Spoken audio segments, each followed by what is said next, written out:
dalam pemeriksaan ibu hamil.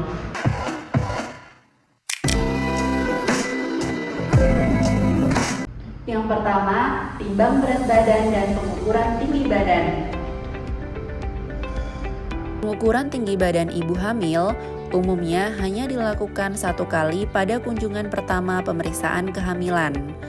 Tinggi badan ibu yang kurang dari 145 cm dikategorikan memiliki resiko tinggi mengalami cephalopelvic disproportion atau CPD.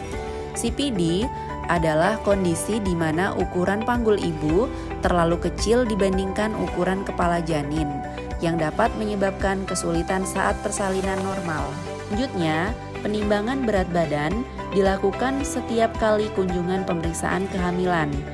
Tujuannya untuk memantau pertumbuhan janin dan juga mendeteksi dini komplikasi kehamilan seperti preeklamsi atau kenaikan berat badan drastis akibat penumpukan cairan atau risiko bayi lahir dengan berat badan lahir rendah atau BBLR akibat ibu kurang gizi. Yang kedua, pengukuran tekanan darah.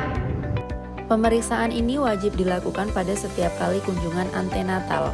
Tujuan utama pengukuran tekanan darah yang pertama menemukan risiko tekanan darah tinggi yang muncul selama masa kehamilan, mengidentifikasi komplikasi serius berupa preeklamsi atau eklamsi yang dapat membahayakan nyawa ibu dan janin, dan memastikan aliran darah, nutrisi, dan oksigen dari ibu ke janin melalui plasenta.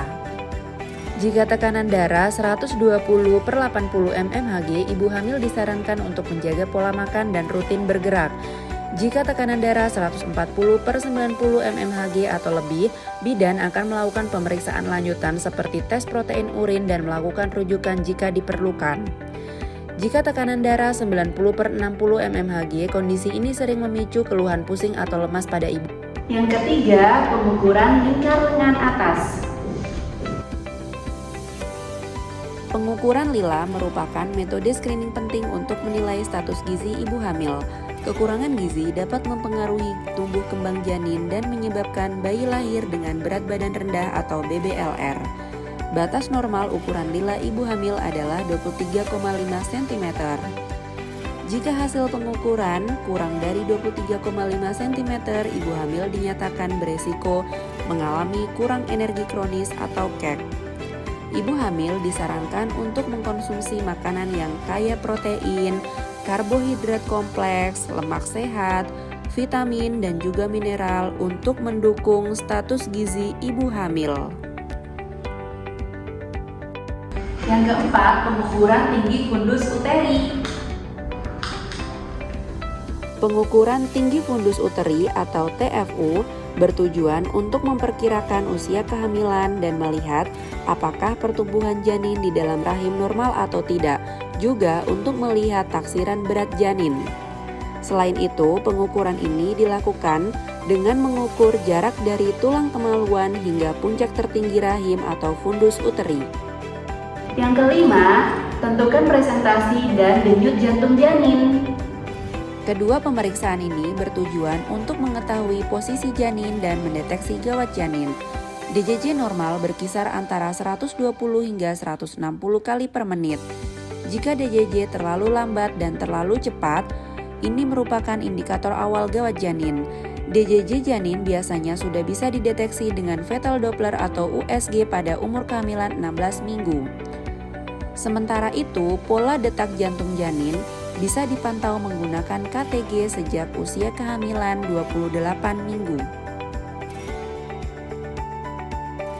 Yang keenam, berikan vaksinasi tetanus toksoid. Pemberian imunisasi tetanus toksoid bertujuan untuk melindungi tubuh dari infeksi bakteri Clostridium tetani. Pada ibu hamil, vaksin ini mencegah tetanus pada ibu dan bayi baru lahir dengan membentuk kekebalan yang diturunkan melalui plasenta. Untuk mendapatkan kekebalan seumur hidup, imunisasi tetanus toksoid diberikan sebanyak 5 kali pemberian.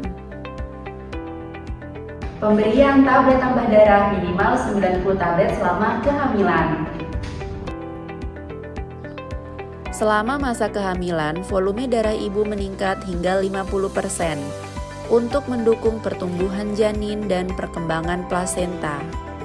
Sehingga pemberian tablet tambah darah minimal diberikan 90 tablet selama kehamilan.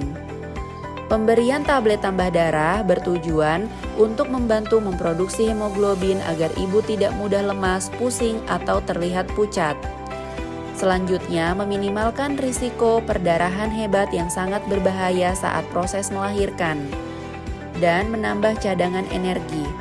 Adapun pemberian tablet tambah darah untuk janin bertujuan untuk mendukung tumbuh kembang yang optimal dan menghindarkan resiko berat badan bayi lahir rendah dan kelahiran prematur. Yang kedelapan, tes laboratorium dilakukan. Tes laboratorium penting dilakukan di tiap masa kehamilan untuk mengetahui kondisi umum dan khusus ibu hamil, seperti tes hemoglobin untuk mendeteksi anemia atau kelainan darah, screening penyakit menular untuk mendeteksi adanya penyakit HIV, hepatitis, atau sifilis. Selain itu, golongan darah dan juga tes urin untuk mendeteksi apakah ada resiko preeklamsia pada ibu hamil. Yang kesembilan, tata laksana kasus. Ibu hamil dengan penyakit yang dapat memperburuk kondisi kehamilan dan juga janinnya memerlukan pemeriksaan penunjang dan harus segera dirujuk ke fasilitas kesehatan untuk meminimalkan risiko angka kematian ibu dan angka kematian bayi, serta membantu menentukan apakah ibu bisa melahirkan normal atau secara sesar.